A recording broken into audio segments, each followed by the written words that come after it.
मुंबई उच्च न्यायालयाच्या कोल्हापूर सर्किट बेंचचं आज उद्घाटन संपन्न झालंय। या उद्घाटन प्रसंगी उपस्थित सर्वोच्च न्यायालयाचे सरन्यायाधीश आदरणीय आणि महाराष्ट्राचे सुपुत्र आदरणीय न्यायमूर्ती भूषण गवई साहेब, राज्याचे लोकप्रिय मुख्यमंत्री देवेंद्र फडणवीस साहेब, मुंबई उच्च न्यायालयाचे मुख्य न्यायाधीश आलोक आराध्य साहेब, न्यायमूर्ती आदरणीय चंद्रशेखर जी, न्यायमूर्ति मकरंद कर्णिक जी, न्यायमूर्ति महेश सोनक जी, रवींद्र घुगे जी, छत्रपति श्री शाहू महाराज खासदार आपले, न्यायमूर्ति भारतीताई डांगरे जी, आमचे पालकमंत्री प्रकाश आंबेडकर जी, न्यायमूर्ति मनीष पितळे जी, अनिल किलोर, शिवकुमार दिघे, श्याम चांडक, गौतम अखंड, आमचे एजी वीरेंद्र सराफ जी, संग्राम देसाई, वसंतराव भोसले, विवेक घाडगे, मिलिंद जी आणि न्यायमूर्ती शर्मिला देशमुख जी, न्यायमूर्ती एच जे चपळगावकर, व्यासपीठावरील सर्व सन्माननीय मान्यवर, ज्यांचे राहिले असतील ते माफ करा, सर्व सन्मान्य व्यासपीठ, समोर आमच्या मंत्रिमंडळातील सहकारी मंत्री, खासदार, आमदार, लोकप्रतिनिधी आणि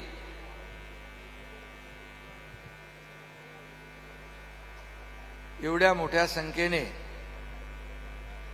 उपस्थित सर्व वकील बांधव भगिनी आणि पत्रकार मित्रांनो, आजचा दिवस केवळ कोल्हापूरकरांसाठीच नव्हे तर संपूर्ण महाराष्ट्रासाठी एक ऐतिहासिक आणि आनंदाचा दिवस आहे। सोनेरी अक्षरांनी लिहून ठेवण्यासारखा दिवस आहे, असं म्हटलं तर वावगं ठरणार नाही।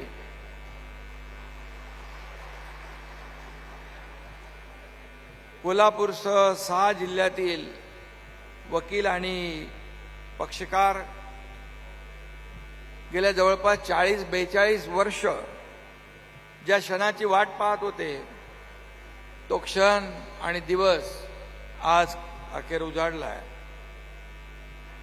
आणि या सर्किट बेंचचं उद्घाटन करण्यासाठी भारताचे सरन्यायाधीश आदरणीय भूषण गवई साहेब उपस्थित आहेत। याचा विशेष आनंद आपल्या सगळ्यांना आहे। गवई साहेब हे महाराष्ट्राचे सुपुत्रच नाहीत तर महाराष्ट्राचे ते भूषण पण आहेत।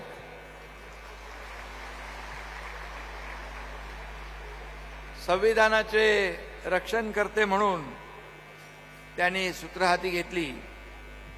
खऱ्या अर्थाने महामानव डॉक्टर बाबासाहेब आंबेडकर यांनी या देशाला संविधान दिलं आणि आम्हाला अभिमान आहे, गवई साहेब हे त्याच महामानवाचे वारसदार आहेत, याचा देखील आनंद आम्हाला। गवई साहेबांनी आजवर अनेक लँडमार्क जजमेंट दिली। न्याय व्यवस्थेला निष्पक्ष, जलद आणि पारदर्शक करण्यासोबतच संवेदनशील करण्यावरही त्यांचा भर होता आणि आहे। त्यांचा न्यायदानाचा प्रवास, त्यांचे ऐतिहासिक निर्णय, न्याय व्यवस्थेला बळकट करण्यासाठी त्यांनी दिलेले योगदान हे अतिशय अभिमानास्पद आहे। आणि म्हणून आजचा दिवस आपल्यासाठी आनंदाचा. न्यायदानाच्या क्षेत्रामध्ये महाराष्ट्राची खूप मोठी परंपरा आहे. त्या परंपरेतील खऱ्या अर्थाने त्या परंपरेच्या माळेतील गवई साहेब देखील एक मणी नव्हे एक मुकुटमणी म्हटलं तर वावगं ठरणार नाही. आणि म्हणून महाराष्ट्रातील 13 कोटी जनतेला त्यांचा सार्थ अभिमान आहे. मगाशी अगोदरच्या वक्त्यांनी या संदर्भातली अधिक माहिती दिली आहे. 1931 मध्ये छत्रपती राजाराम महाराज यांनी कोल्हापुरात उच्च न्यायालय आणि सर्वोच्च न्यायालय स्थापन केले. कोल्हापूर गॅझेट आणि कोल्हापूर लॉ रिपोर्टमध्ये त्याचे संदर्भ सापडतात. त्यापूर्वी 1867 मध्ये जिल्हा न्यायालय स्थापन झालं. न्यायमूर्ती महादेव गोविंद रानडे हे कोल्हापूरचे पहिले जिल्हा न्यायाधीश होते. आणि या खंडपीठास मिळालेल्या मंजुरीच्या पार्श्वभूमीवर कोल्हापूर जिल्हा न्यायालयाच्या गौरवशाली भूतकाळाचा आज येथे स्मरण होताना स्मरण होतंय. आणि म्हणून छत्रपती शाहू महाराजांच्या राजवटीत याच कोल्हापूर परिसराने न्यायाचं राज्य कसं असतं हे अनुभवलं. आणि सामाजिक न्यायाचं आदर्श उदाहरण म्हणून शाहू महाराजांकडे पाहिलं. आणि त्यांच्याच कोल्हापुरात आज न्यायाचं मंदिर उभं राहिलंय. आणि म्हणून एक सामाजिक न्यायाचं वर्तुळ पूर्ण झाल्याची भावना आपल्या सगळ्यांच्या मनामध्ये आहे. कोल्हापूरमधील न्यायव्यवस्थेचा परीघ काळानुरूप विस्तारत गेला आहे. आज त्याचा पुढील गतिमान प्रवास देखील सुरू होतोय. यातून न्यायव्यवस्थेवरील विश्वास अधिक दृढ होईल याची खात्री आपल्या सगळ्यांना झाली आहे. मुख्य म्हणजे जो न्याय शेकडो मैल दूर होता तो आता आपल्या घरापर्यंत आलेला आहे. पक्षकारांना आता मुंबईच्या कोर्टाची पायरी चढण्याऐवजी तीच पायरी कोल्हापुरात आली आहे असं म्हटलं तर वावगं ठरणार नाही. आणि म्हणून मला आठवतंय आपल्या सरकारने देखील शासन आपल्या दारी हा उपक्रम यशस्वी राबवला. आता न्याय आपल्या दारी आला आहे. हा देखील या ठिकाणी आजचा दिवस भाग्याचा आहे आपल्यासाठी. मी कोल्हापूरकरांचे, वकिलांचे, न्यायवृद्धांचे सगळ्यांचं अभिनंदन करतो. कारण इथं न्यायासन आलं पाहिजे हा आग्रह अनेक वर्षाचा होता. तब्बल 42 वर्षानंतर कोल्हापूरकरांनी संघर्ष केला, आंदोलने केली. दीर्घकाळ चाललेल्या लढ्याला महायुतीच्या काळात आणि आता गवई साहेबांच्यामुळे याला न्याय मिळाला आहे. याचा आनंद आपल्याला आहे. न्याय देशाच्या कानाकोपऱ्यात पोहोचला पाहिजे, मागेल त्याला न्याय मिळाला पाहिजे हा आग्रह नेहमी गवई साहेबांचा असायचा. मला आठवतंय 3 महिन्यापूर्वी छत्रपती संभाजीनगरमध्ये झालेल्या सत्कार समारंभात देखील गवई साहेबांनी कोल्हापूर खंडपीठाच्या मागणीला पाठिंबा असल्याचं जाहीर केलं होतं. महाडच्या देखील उद्घाटनाच्या वेळेस देखील त्यांनी म्हटलं होतं. आणि कोल्हापूर सर्किट बेंचची स्थापना त्यांच्या भरीव योगदानामुळेच झाली आहे. गवई साहेबांनी स्वतः लक्ष घालून या ठिकाणी ही मागणी पूर्ण केली. खऱ्या अर्थाने महाराष्ट्राच्या सुपुत्राने आपल्या मायभूमीचे पांग फेडले असं म्हटलं तर वावगं ठरणार नाही. कोल्हापूरकरचा कोकणवासी आणि पश्चिम महाराष्ट्र गवई साहेबांचे हे ऋण कधी विसरणार नाही. कारण मुंबईला जाणं, 1 दिवस जाण्यात, 2 दिवस तिथे थांबण्यात, असा जो काही वेळ या ठिकाणी जायचा आता तो वाचणार आहे. आणि त्याचबरोबर मुख्य न्यायमूर्ती मुंबई उच्च न्यायालयाचे आलोक आराध्य साहेबांचं देखील अभिनंदन केलं पाहिजे. त्यांच्या कृतिशील पाठिंब्यामुळे हे खंडपीठ लवकर मार्गी लागलं. त्यामुळे त्यांचे आभार मानावे तेवढे थोडे आहेत. आणि आमच्या देवेंद्रजींच्या मुख्यमंत्री काळात काही वेळा माझ्याकडे देखील फोन आले, बा आंदोलन सुरू आहे वकिलांचं, उदय सामंत म्हणाले तिकडे काहीतरी गडबड होईल, मग असे तुम्ही सांगितलं. आता आमचं सरकार संवेदनशील आहे, त्यामुळे मी म्हणालो बाबा अरे लवकर करून टाकूया तिकडे. आणि आज त्याची सुरुवात आमच्या देवेंद्रजींच्या आणि आमच्या टीमच्या काळात होतीये, हे देखील आमच्यासाठी अभिमानाची बाब आहे. आज कोल्हापूर, सातारा, सोलापूर, सांगली, रत्नागिरी, सिंधुदुर्ग या 6 जिल्ह्यातील 4700 वकील, आणि मला वाटतं राजकीय कार्यक्रमांपेक्षा या कार्यक्रमाला एवढी गर्दी पहिल्यांदा आम्ही पाहिली आहे. एवढा उत्स्फूर्त प्रतिसाद आणि पाठिंबा आणि जे काय उत्साह पाहायला मिळतोय तो वेगळंच काहीतरी बोलून जातोय.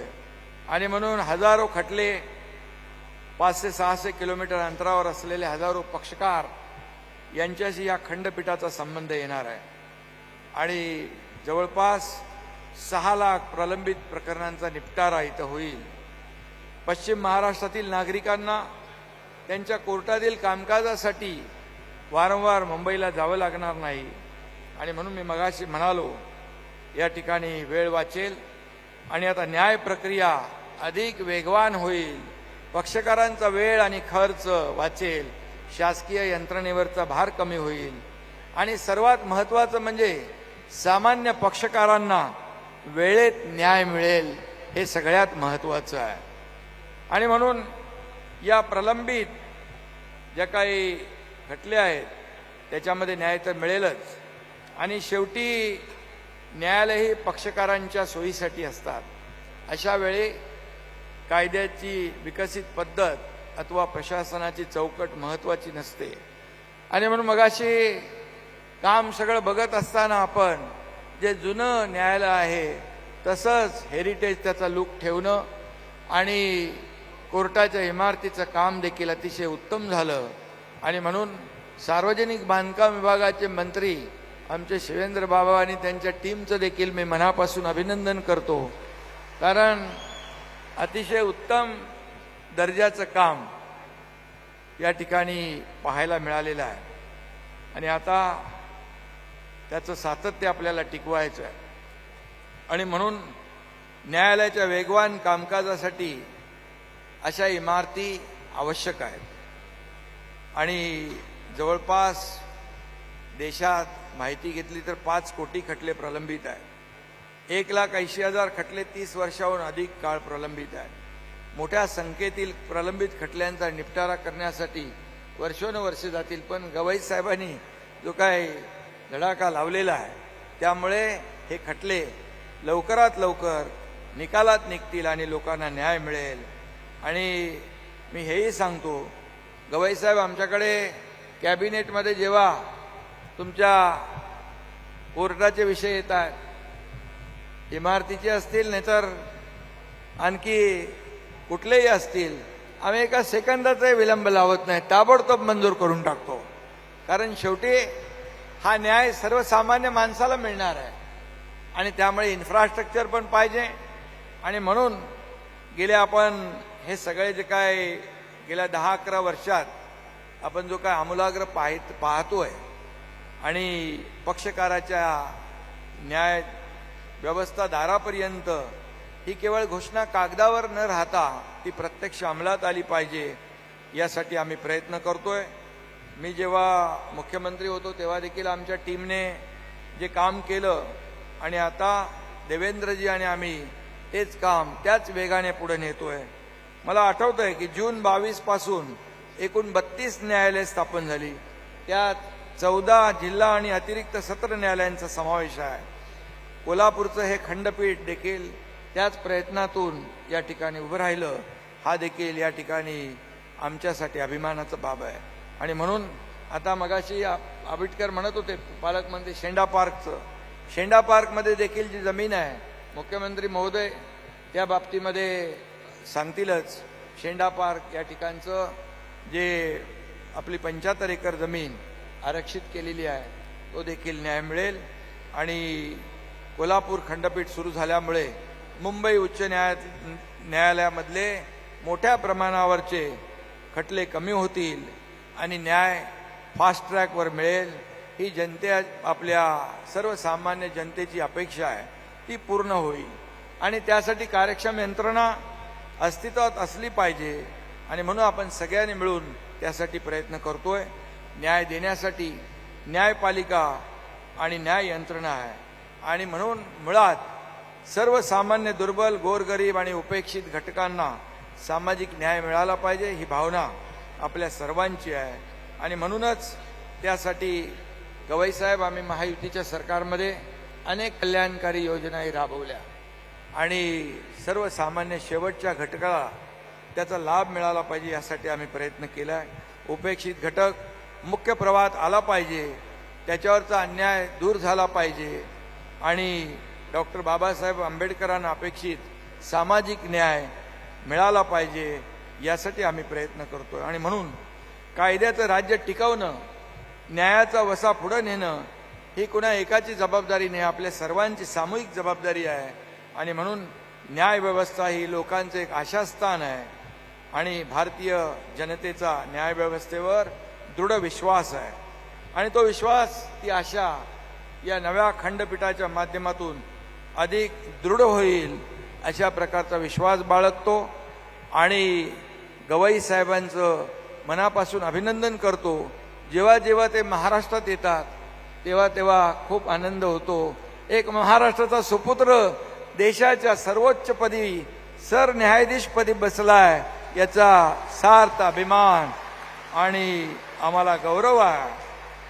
आणि एवढ्या मोठ्या पदावर जाऊन देखील त्यांची विनयशीलता, शालीनता, नम्रता पाहिल्यानंतर विश्वास बसत नाही.